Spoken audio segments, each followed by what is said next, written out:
Le Roi Madrid peut-il garder sa couronne européenne? Bonjour à tous les socios, ravi de vous retrouver. C'est la rentrée dans le Club des 5. On est content de démarrer une nouvelle saison avec vous. J'allais dire la 8e, mais je ne sais même pas exactement si c'est la 8e, la 9e. Enfin bref, on est là depuis 2017 et très content de pouvoir continuer cette émission grâce à vous, en partie les socios. Et on va faire ce qu'on sait faire de mieux.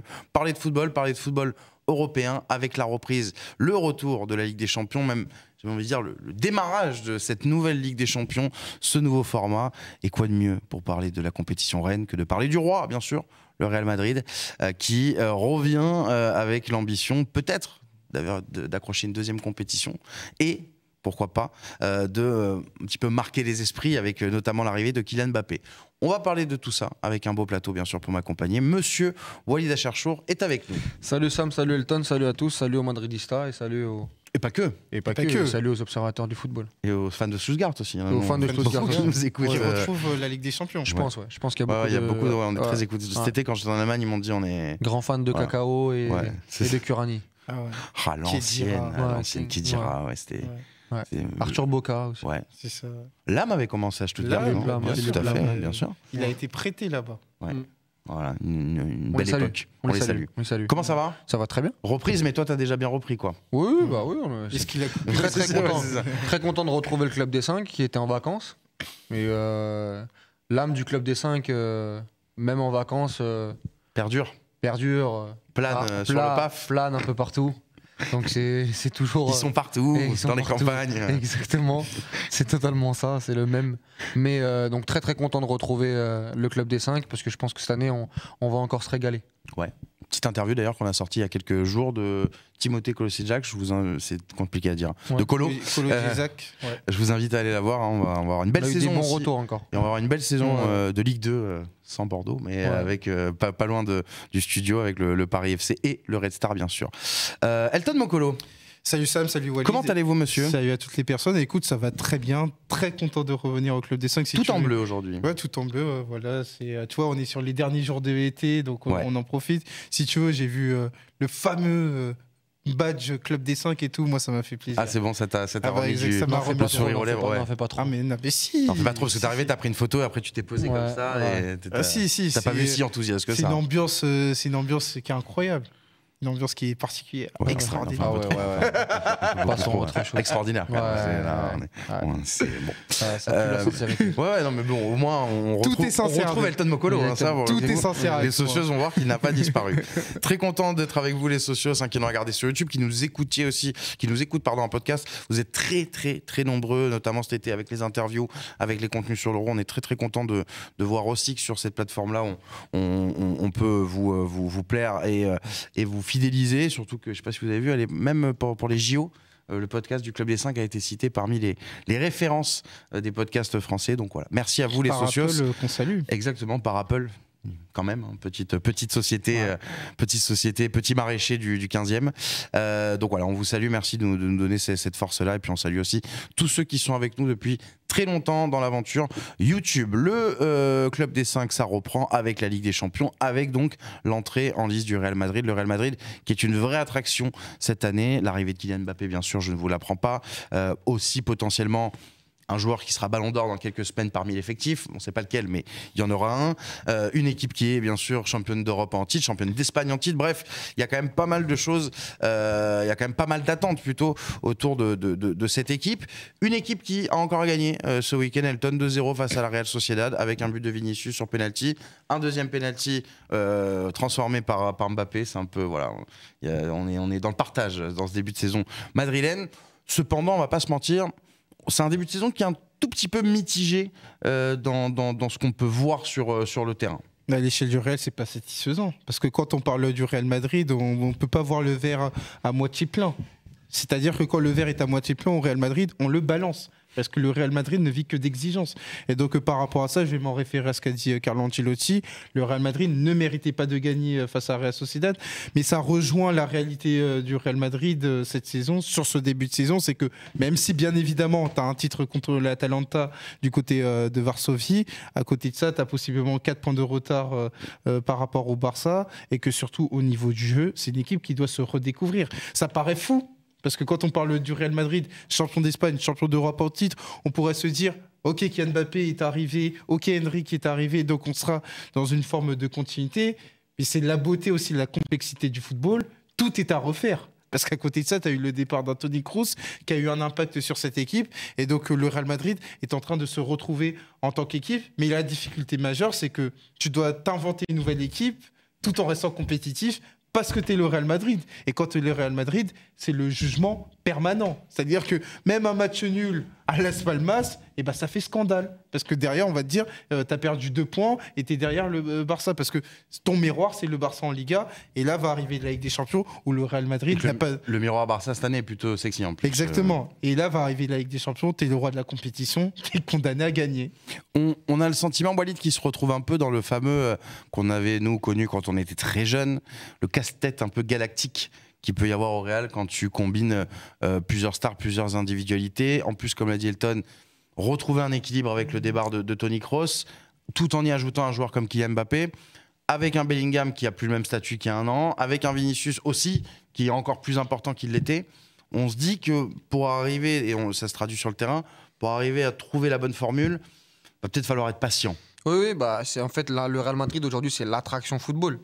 C'est-à-dire qu'avec ce qui s'est passé cet été, l'arrivée de Kylian Mbappé, entre les supporters frustrés du Paris Saint-Germain par rapport à ce qui s'est passé l'année dernière autour de Kylian Mbappé, le fait qu'aujourd'hui tu as un projet avec beaucoup de stars qui n'avait pas fonctionné dans le début des années 2000 du côté du Real Madrid, qui n'a pas fonctionné aussi au Paris Saint-Germain, même si c'était des joueurs beaucoup plus vieux qu'actuellement au Real Madrid, plus le fait que tu as des joueurs qui ont rayonné l'année dernière sans Kylian Mbappé en gagnant la Ligue des Champions et la Liga, plus la stature du Real, plus la Liga, plus tout ça en fait. Tout le monde, ouais, l'addition est chargée. Non, mais tous les yeux sont rivés autour du Real Madrid. Est-ce que ça va fonctionner? Est-ce que Carlo Ancelotti va réussir à mettre en place un collectif compétitif? Est-ce qu'aujourd'hui le Real Madrid va donner du plaisir aussi dans le jeu? Est-ce que le Real Madrid va pas que gagner et aussi montrer qu'elle peut être une équipe qui produit quelque chose d'intéressant? Voilà, il y a plein de questions qui se posent autour du Real Madrid, autour de l'arrivée de Kylian Mbappé, qui est aujourd'hui le joueur le plus bankable. Qu'on le veuille ou non, tout le monde veut savoir ce que fait Kylian Mbappé, s'il se loupe, s'il se rate, s'il fonctionne pas, comment ça va se passer avec ses coéquipiers. Ça fait qu'aujourd'hui, oui, il y a une exigence énorme autour du Real Madrid et une vraie attraction. Pour moi, voilà, je pense qu'aujourd'hui, le footballeur, le suiveur de football moyen, dans les 3 matchs à regarder le week-end, le Real Madrid existe et que ça va continuer et ça va même se décupler en Ligue des Champions sur les prochaines semaines. Là aussi, il y a un vrai défi, les gars, pour Carlo Ancelotti, c'est arriver à créer quelque chose. J'ai le sentiment que là aussi, là où il a été performant sur les dernières années, c'est qu'il a réussi à conserver un certain état d'esprit, un certain équilibre au Real Madrid qui existe depuis quasiment une dizaine d'années, depuis qu'il y était passé la première fois. Là, Elton, j'ai presque envie de dire qu'il doit créer quelque chose de nouveau. Il n'a presque pas le choix pour arriver à trouver une recette qui marche avec ces ingrédients-là. Effectivement, c'est tout le challenge de Carlo Ancelotti, cette capacité à se réinventer et par extension à réinventer cette équipe. Parce que, encore une fois, tu peux te dire que Kylian Mbappé arrive au Real Madrid, c'est une addition qui est extraordinaire. Mais encore une fois, il faut agencer le talent. Et agencer le talent au Real Madrid, c'est très difficile parce qu'on a des joueurs qui sont aujourd'hui considérés comme des mâles alpha dans leur position. À commencer par un Vinicius qui probablement sera Ballon d'Or. À côté de ça, tu as un Rodrigo, on le voit ces derniers temps, qui revendique des choses. Et derrière, parce que là, je me concentre que sur la ligne d'attaque, derrière, il y a des joueurs qui ont besoin de protagonisme, comme Bellingham. Donc, par rapport à ça, sur le terrain, parce que le football reste un sport collectif, même s'il y a des individualités qui sont fortes, il faut agencer le talent tout en étant compétitif. Et là, Carlo Ancelotti, par la force des choses, il va être amené à beaucoup plus s'entraîner qu'auparavant. Parce que là, on est sur quelque chose de nouveau, quelque chose de différent pour le Real Madrid. Parce que autant la saison dernière, il y avait un désir de revanche du côté du Real Madrid par rapport à la saison qui n'avait pas été bonne, même si en 2022-2023, tu avais gagné la Coupe d'Espagne. Donc tu pouvais jouer sur ça. Là, tu dois jouer sur le fait qu'il y a une équipe qui a gagné la Ligue des Champions et la Liga. Et moi, ça me fait penser à une déclaration qu'Habib Beye nous avait fait à moi et Walid. C'est quand tu atteins un objectif, derrière, tu as la sensation de redescente. Et c'est là que ça devient le plus compliqué. Et là, le Real Madrid y est. Tu vois, le début de saison, t'as beau te dire, t'es champion d'Espagne, t'es champion d'Europe, faut quand même repartir sur des matchs, entre guillemets, anonymes à Majorque et Las Palmas, parce que c'est comme ça que se dessine un titre. Et là, Carlo Ancelotti, il va devoir remotiver ses troupes et retrouver une équipe compétitive. Est-ce qu'il n'y a pas un petit piège pour lui, Walid, qui est que Elton parlait de la ligne d'attaque, moi je vais parler des remplaçants de cette ligne d'attaque qui ont été pour certains performants. T'as Arda Güler, t'as Brahim Diaz, qui vient de se blesser, mais t'as Hendrick qui va manquer 3-4 mois, 3-4 mois de compétition, mais qui avait marqué contre Valladolid, qui aurait pu être potentiel, qui l'a été d'ailleurs hier soir. Hendrick. Il y a Hendrick aussi, donc t'as des joueurs qui peuvent frapper à la porte et dire ouais mais en fait moi je suis performant, donc je n'ai peut-être pas le nom de Vinicius ou de Rodrigo, mais par contre, ou de Mbappé, mais par contre moi je marque. Donc est-ce que là aussi, dans une gestion, là où c'était peut-être plus simple quand tu avais une vraie démarcation entre les cadres et, de toute façon, là, les remplaçants. Là, tu changes de prise parce que l'année dernière, la composition d'équipe du Real, sur le front de l'attaque, tu la connaissais. Exactement. Et voilà, il n'y avait pas de problème. Et même encore. Et José Luis, c'était remplaçant, il n'y avait pas de souci avec ça. Et puis surtout, même Carlo Ancelotti n'avait pas pléthore de solutions. Donc c'était assez facile, même si il fallait quand même créer un contexte à Bellingham. Donc, mais il y avait une surexploitation de certains joueurs en se disant là les gars, on est dans une saison de creux, on n'a pas remplacé Benzema, on n'a pas acheté Mbappé. Donc en fait au final il va falloir qu'on soit qu'on suroptimise ce qu'on a en termes de force. Là c'est différent. Là t'as l'impression que à chaque composition d'équipe, mais moi j'aurais fait ci, mais moi j'aurais fait ça, mais finalement c'est pas compatible, mais il n'y a pas de complémentarité entre un tel, t'as un entourage ou un joueur qui peut sur les réseaux sociaux péter les plombs à un moment donné ou essayer de revendiquer comme Rodrigo. Donc oui, là on parlait d'entraîner pour Carlo Ancelotti, mais il y a entraîner et il y a manager. Et ça va être compliqué. Après, tu vas parce qu'il y a eu un peu moi je me base aussi sur ce qui s'était passé au Bayern pour Ancelotti, où on avait vu que ce genre de vestiaire avait pu lui poser bien soucis. sûr. Après, pour moi, pas en termes de management, mais justement en termes de coaching. Oui, mais même les deux, même en termes de management. Quand tu mets sur le banc des joueurs comme Müller, ou tu mets des autres joueurs au milieu de terrain, même Ribéry, c'est compliqué. Maintenant, là, tu es quand même au Real Madrid.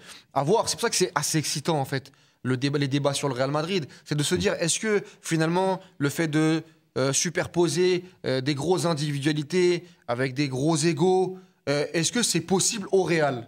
Et est-ce que le fait qu'au Real ça fonctionne bien, que tout fonctionne au Real Madrid, qu'il n'y ait jamais d'histoire au Real Madrid sur les dernières années, etc., est-ce que finalement le Real Madrid va déroger à cette règle de l'empilement ? Ou est-ce que finalement, non, le Real Madrid, c'est comme tous les autres clubs, et les coachs, c'est comme tous les autres clubs, où à un moment donné, il y a des choses qui ne sont pas possibles à faire. Donc c'est pour ça que c'est assez excitant. On est curieux de savoir comment ça va se passer. Maintenant, il y a une réalité, c'est que la qualité individuelle primera sur 95% des équipes, ou 90% des équipes en Liga. Même avec peut-être un brouhaha footballistique.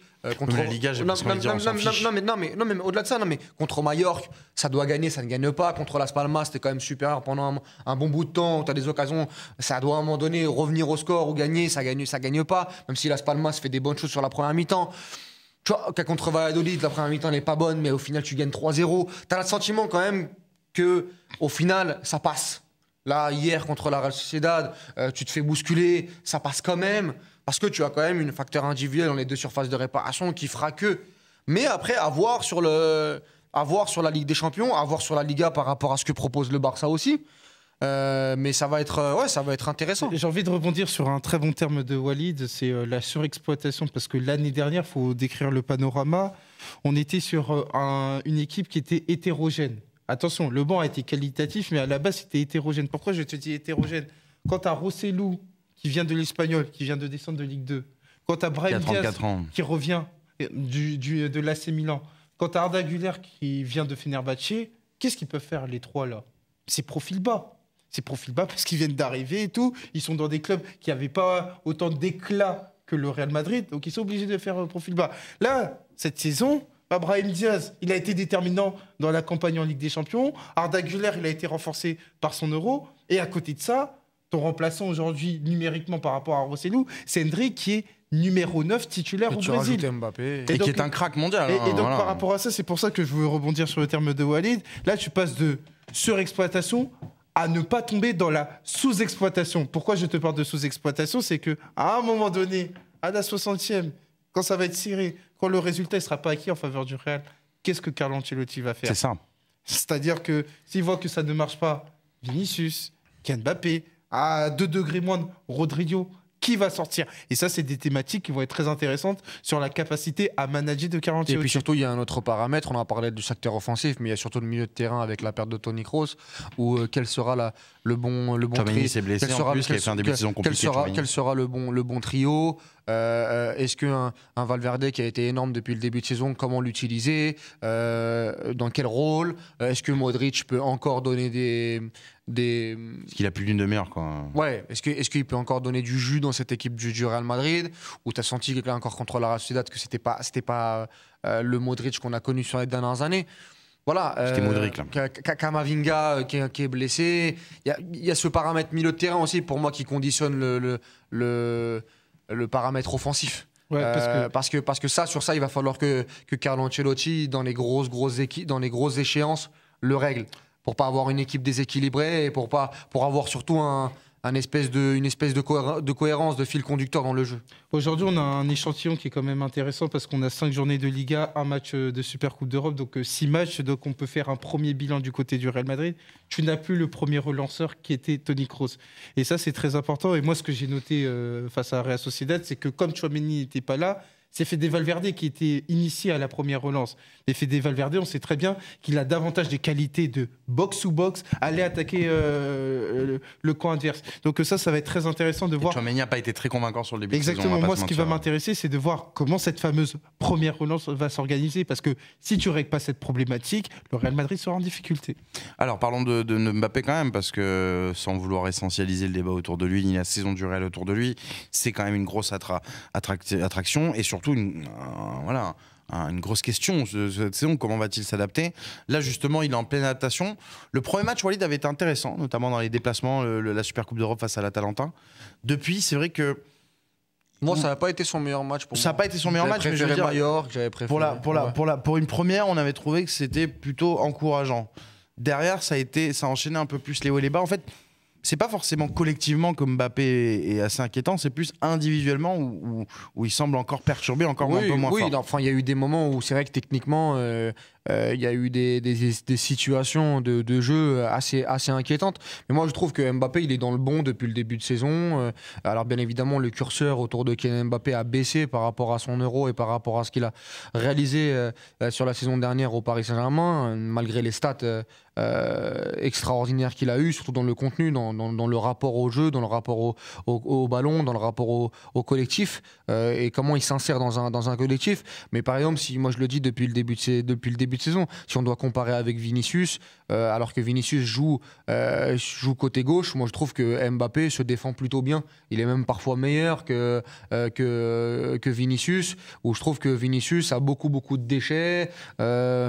Parfois il force un petit peu les choses, alors que Kylian Mbappé, il essaye. Bon, il y a aussi beaucoup de déchets, mais je trouve, notamment hier, il fait son meilleur match contre la Real Sociedad. Il est de plus en plus aérien. Il essaye de créer du danger. Il est plutôt il a la bonne attitude. Après, bien évidemment que plus ça va avancer pour Kylian Mbappé, plus on va être exigeant parce que on va pas se résumer à une histoire d'attitude. Et la première étape, c'est la Ligue des Champions. Mais moi, je trouve qu'il fait pas, pour l'instant, il fait pas tâche, loin de là au Real Madrid. Et il est même plutôt bon contre Las Palmas. Il aurait mérité un but contre Mallorca, le 1 partout. Il est bon. Après, le problème, c'est que Kylian Mbappé, dire bon. Est-ce que c'est suffisant? C'est un autre débat. Maintenant, il faut qu'on ait l'honnêteté aussi de dire que quand c'est plutôt bien. Et puis moi, je l'ai toujours dit, mais moi, Kylian Mbappé, quand il se concentre sur le football et sur son rôle de footballeur, ça me va déjà un peu mieux que quand il s'éparpille et qu'il veut réinventer le football dans son entièreté.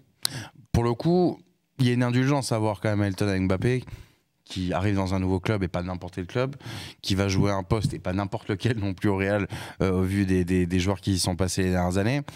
Donc le fait qu'ils doivent, entre guillemets, j'ose le jeu de mots, faire du neuf, autant pour la première fois quelque part dans sa carrière depuis son départ de Monaco, où il était un joueur très très jeune, on est obligé d'être un petit peu indulgent quand même avec ses prestations.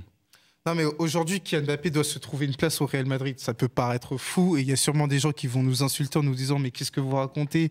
On parle de Kylian Mbappé, mais attention. Tout le monde doit faire une place Non, au mais Real Madrid. attention, le talent au mètre carré du côté du Real Madrid est extraordinaire. Voilà. Est extraordinaire. Et quand tu regardes les galons des joueurs en question, on parle de joueurs qui seront au Théâtre de Châtelet le mois prochain. Au Théâtre de Châtelet, c'est pas pour faire la composition. Pour le Ballon d'Or, on rappelle, c'est pour le Ballon d'Or. Pas pour les Et donc, Césars. pour Kylian Mbappé, ce que je suis en train d'expliquer, c'est qu'il vit la réalité qu'a vécu, par exemple, un Thierry Henry quand il a débarqué dans le Barça de Ronaldinho, Messi, Samuel Eto'o, fallait se faire une place. Gareth Bale, quand il est arrivé, il y avait le Real Madrid de Cristiano Ronaldo, Karim Benzema. Luis Suarez, quand il est arrivé dans le Barça de Lionel Messi, de Neymar. À un moment donné, Peut-être à la différence d'Elton, je me permets de te couper, comme Mbappé, lui, contrairement à un Suarez, à un Henry, à un Bale qui était peut-être attendu en deuxième, troisième homme, Mbappé est attendu comme le premier. et là, tu dis quelque chose de très pertinent. C'est là le paradoxe. C'est-à-dire que il y a un côté, c'est très marrant du côté de la presse espagnole, où Kylian Mbappé est vu comme un super-héros. Le gars qui doit emmener le Real au-delà des limites. Mais le paradoxe réside dans le fait qu'il arrive dans une équipe, et ça c'est très important, qui a déjà gagné. Ouais, oui. Et on a beau dire, on a beau retourner ça dans tous les sens possibles, quand tu arrives dans une équipe qui a déjà gagné, tu dois faire profil bas. Précisément ce que fait Kylian Mbappé. À savoir que moi, je vois un joueur qui est à l'écoute, qui est dans un collectif qui est assez exacerbé, c'est-à-dire c'est un joueur qui ne veut pas nécessairement du protagonisme, que ce soit en dehors, mais surtout sur le terrain. Et donc, par rapport à ça, Kylian Mbappé doit se trouver une place. Alors, effectivement, sur les premiers matchs, tu vois un joueur qui peut être en difficulté parce qu'il doit s'accommoder avec ce nouveau rôle. Mais petit à petit, avec les associations qui vont se faire d'elles-mêmes, on va avoir un joueur plus à l'aise. Mais aujourd'hui, Kylian Mbappé est légitime, mais pas indiscutable dans le Real Madrid. Elle est là, la clé de ce premier mois de compétition. Et ce sera peut-être aussi intéressant de voir si la pression va un peu changer de dos, j'ai envie de vous dire, avec le Ballon d'Or qui arrive dans quelques semaines. Bah oui. Si Vinicius est Ballon d'Or, forcément, voilà, là, ce sera le joueur Parce que mis le plus sur le devant de la Parce scène. que, encore une fois, il faut insister sur un truc. Avant de parler de joueurs de foot, avant de parler de joueurs de foot, on parle d'êtres humains. Les êtres humains qui sont animés par des égos. Et ça, c'est normal. C'est les choses de la vie. À savoir que quand tu as un joueur, en l'occurrence, quand tu as un être humain qui est au plus haut de sa carrière, et sûrement c'est ce qui va arriver pour Vinicius, et à côté de ça, tu dois t'adapter. Ouais, et puis moi, j'ai le sentiment que, pour terminer, que même Vinicius, l'ombre de Kylian Mbappé, je pense, pèse sur Vinicius. Bien sûr. Parce qu'aujourd'hui, il y a un mec qui peut jouer à gauche. Et Vinicius doit montrer tous les week-ends sa supériorité dans ce secteur-là. Qu'aujourd'hui, il est meilleur que Kylian Mbappé à gauche. Et moi, je pense que l'année dernière, il n'y avait pas ce débat-là, parce que Vinicius était très très bon, et parce que il n'y avait pas de débat sur qui devait jouer. Sur une attaque à deux, à un moment donné. Il n'y avait pas de débat sur qui devait jouer à gauche. Vinicius, c'est Vinicius. Et surtout de par son histoire avec le Real Madrid. Mais là, il peut commencer à avoir des débats germer sur ouais, mais Vinicius, il n'est pas bon. Est-ce que finalement. Et moi, je pense qu'à un moment donné, ça peut polluer la tête de Vinicius en disant moi, je vais forcer mon jeu pour dire je suis le meilleur. Et ça, à un moment donné, peut-être que je dis pas que c'est la vérité. Moi, je dis que ça peut rentrer aussi en compte dans une approche de la part. Et en tout cas, moi, je ressens que Vinicius est moins dedans. Il est moins dedans. Enfin, il est moins performant. Et la même chose, l'exigence qu'on va voir avec Vinicius après son Ballon d'Or, s'il a un Ballon d'Or, c'est qu'il va falloir qu'il fasse des gros matchs. Et que si c'est moins le cas, il va falloir le dire aussi. Parce que mine de rien, il y a de la bienveillance entre les deux. Et Walid, on va pas se mentir, quand tu regardes les positions moyennes, ils sont précisément dans les mêmes zones. Oui, donc à un moment donné, c'est, tu vois, c'est. Il y a très peu de complémentarité. Je vais reprendre une citation de Luis Campos à l'époque où il y avait Kylian Mbappé et Neymar ensemble. Il peut pas y avoir de superposition dans une équipe. Ouais. Donc c'est. Pas dans une chambre, quoi. Voilà, c'est amené à. Ça, à un moment donné, par la force des choses, il faudra bien évoluer. D'accord, ça veut dire ce que ça veut dire. Après, si Vinicius prend son Ballon d'Or, voilà, ce sera l'occasion de partir peut-être bien du Real. Pas nécessairement, mais. Pas nécessairement, non. Mais c'est des choses de la vie. On va voir. Oui, non, mais si dans un horizon d'un an, les choses ne sont pas améliorées, on aura peut-être des questions à se poser d'ici là. En tout cas, intéressant de voir que la pression aussi, elle est sur peut-être, pas seulement sur Kylian Mbappé, mais peut-être aussi sur le futur Ballon d'Or et sur le Real, exactement, sur le poids du maillot, comme on dit. On va pas s'arrêter là, les socios, non, parce qu'il reste bien sûr notre instant au tableau by Winamax, notre partenaire qui nous soutient depuis bientôt 6 ans. Merci à eux, bien sûr, d'accompagner le Club des 5, l'instant au tableau vous connaissez le concept. À chaque émission, les chroniqueurs vous proposent des pronos, des paris sur les matchs à venir. Alors en l'occurrence, on va parler de Ligue des Champions. Alors avant de vous proposer les paris d'Elton et Walid, je vous rappelle bien sûr que jouer comporte des risques. Ça doit être un plaisir, un moment sympa de loisir entre amis, comme ça va être le cas dans les prochaines secondes, et non pas une contrainte. Si jamais vous souffrez de quelconque problème lié au jeu en ligne, il y a un petit numéro là qui s'affiche en bas de votre écran. Je vous invite à contacter ces personnes pour pouvoir obtenir de l'aide et faire en sorte que ce ne soit pas un problème majeur dans vos vies. Une fois qu'on a dit ça, on peut parler des matchs donc de mardi en Ligue des Champions, le jour où le Real affronte Stuttgart. Vous avez fait tous les deux le match du Real, hein. On s'est pas embêté d'ailleurs. Je vais commencer avec toi, Elton, sur cette rencontre, alors que je me fais attaquer par un moustique en même temps. Elton, on part sur quoi pour cette rencontre? Je suis parti sur le Real Madrid qui s'impose par 1, 2 ou 3-0, donc multichance. Sans encaisser de but. Sans encaisser de but. Pourquoi? Parce qu'il ne vous a pas échappé que ce samedi, Thibaut Courtois... Ouais, Thibaut Courtois a été déterminant, mais surtout Thibaut Courtois a réalisé son 100e clean sheet. Ce qui est fou quand on sait qu'il est arrivé en 2018, parce que le Real Madrid, ah oui, quand même, c'est pas le meilleur coffre-fort défensif au monde. C'est une moyenne de 15 clean sheets par saison. Et c'est extraordinaire quand on est au Real Madrid. Et vraiment, j'insiste là-dessus. Et par rapport à ça, je me dis que le Real Madrid face à Stuttgart en Ligue des Champions va faire la même chose, à savoir remporter son match et ne pas concéder de but. Ok, donc ça fait 1-2-3-0 pour le Real. Stuttgart qui retrouve la C1, effectivement, la marche peut peut-être être un peu haute. Walid Acharchour. Moi, je vais mettre le penalty du Real Madrid à 3,40. Qui le tire alors? C'est ça le vrai pari. Ça, je sais pas, mais en tout cas, je vois un penalty. Je pense 3,40 que donc. Les incursions du Real Madrid poussent à la faute l'adversaire. Et on l'a vu avec la VAR, ça peut avoir une incidence aujourd'hui en Ligue des Champions. Et moi, je pense que le penalty du Real Madrid, on en a eu un contre le Real Betis, on en a eu un contre Las Palmas, on en a eu deux contre la Real Sociedad. Je me dis que ça peut continuer avec ce match contre Stuttgart. Ouais, surtout que les plus mesquins des supporters de foot et du CD5 te diront que le Real obtient souvent des pénaltys en Ligue des Champions. On va pas lancer ce débat. Tu fais partie des mesquins? Non, pas du tout. D'accord. N'essaie pas de me mettre dans la sauce. Non, mais souvent c'est le. Non, moi je suis neutre. Je sais que les supporters madrilènes sont très attentifs à nos contenus et on les salue. Ils nous aiment bien, non? Ouais, ils nous aiment bien. Moi, en ce moment, ils m'aiment. Oui, ça va. Oui. Qui aime bien Châtilly, on dirait. Attends, tu dis du bien de Mbappé. Franchement, s'ils t'aiment pas. C'est vraiment personnel. Le problème, c'est que les gens regardent que les capsules aujourd'hui. Ah oui. Ça va, maintenant, on fait plus des émissions de 3h30. Oui, c'est vrai. On fait des émissions de 18 minutes. Franchement, s'ils ne regardent pas, c'est qu'ils manquent de curiosité. C'est toujours le problème, tu regardes que la vitrine d'un magasin, tu vas pas à l'intérieur. Moi, je fais partie des gens qui fouillent tout le magasin, justement. Parce que je cherche les pépites. Toi, tu regardes la vitrine d'un magasin, t'as un jean qui est pas beau, tu vas te dire que le magasin. Ah oui, non, ça, c'est vrai. T'as sonné quoi, Walid, mais des jeans dégueulasses. C'est-à-dire que toutes mes capsules sont éclatées. Non, je dis qu'en l'occurrence, ils prennent une capsule où en gros tu parles mal du Real, ils vont penser que t'as dit n'importe quoi. En plus, c'est pas vrai. Moi, j'ai vu tes dernières capsules, t'as été. Et je te le dis amicalement, je t'ai trouvé très mesuré et très juste. Mais déjà, ils retiennent pas ça. Il n'y a pas eu de. J'ai fait une sortie de route sur les caméras avec Bellingham et avec Vinicius. À un moment donné, ah oui, c'est vrai. Il a parlé avec l'engouement. J'avais oublié ça. Non, j'ai parlé avec un peu d'engouement. J'étais resté sur la dernière sur Vinicius où t'étais. Sur une fin de débat. Ah mince. J'ai vu quand même. Elle est sortie en capsule, ça? Non, c'est quelqu'un qui l'a sortie. Ah voilà, parce que j'ai pas vu. Ah, tu as pas vu celle-là? Non, parce que moi aussi, je regarde que les capsules. Elle a fait 2,5 millions. Ah oui, 4 millions là. 4 millions d'impressions là. Un prime sur TF1 quoi. Ouais, effectivement. Selon mes informations, il y a des joueurs du Real Madrid qui l'ont vu. Ça c'est vrai. Lesquels? Des francophones du coup? Je pense pas que ce soit des Bulgares. Non, bah on sait jamais. Oui, des francophones. Donc selon mes informations. Les joueurs du Real Madrid, ils l'ont apprécié. Ils ont fait le pont, le bridge comme on dit. Ils ont fait des joueurs du Real Madrid qui ont des podcasts, non? Des joueurs comme ça? Non, ça on dira pas. Francophone. Il dira pas. Francophone. Francophone, il n'y en a pas de masse. Il y en a 3. 4-4, Thibaut Courtois. 4-4 avec Thibaut Courtois. Et Fernand Mendy, il y en a 5, c'est vrai. Il y a le club des 5. Voilà, donc ça laisse. Ça fait du bruit en Belgique. Ouais. Non. Bon, d'accord.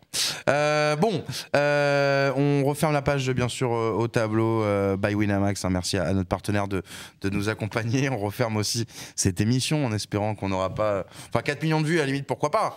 Mais 4 millions de vues pour insulter Walid, ce serait peut-être un peu démesuré. Ouais. Non, cette fois-ci pour des bonnes choses. Ouais, voilà, pourquoi pas. Par exemple, mettre en avant ce qui a été dit sur l'émission. Tout à fait, exactement. Ça pourrait être intéressant. Positivement. Ouais. Merci beaucoup à tous les deux, Elton et Walid, d'avoir été avec moi aujourd'hui. Merci à vous, les socios, que ce soit en podcast ou sur YouTube, d'être toujours aussi nombreux à suivre le Club des 5. Ceux qui nous regardent sur YouTube, un maximum de pouces bleus.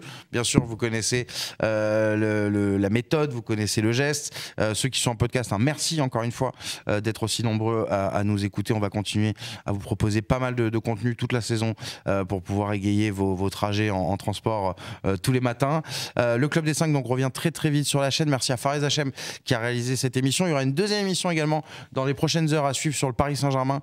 Et puis on reviendra sûrement la semaine prochaine pour parler du Barça aussi, qui fait un début de saison très intéressant avec un très très grand Jules Koundé. Voilà, on aura dire c'est la meilleure équipe d'europe actuellement. Ouais. Ah, je peux dire que c'est le meilleur défenseur du monde actuellement aussi. Ouais, mais tu peux y aller. On peut y aller. Ok, c'est ce que tu m'as dit tout à l'heure. Oui, non, c'est pas vrai. C'est vrai. Pourquoi tu mens? Non, si je te balance. Je dis ça sur l'émission réelle. Moi, j'ai absolument pas dit ça. Tu vois le gars qui veut me mettre dans la sauce. J'ai juste dit Jules Koundé. Vous savez, moi, je ne fais que du joueurisme, bien sûr.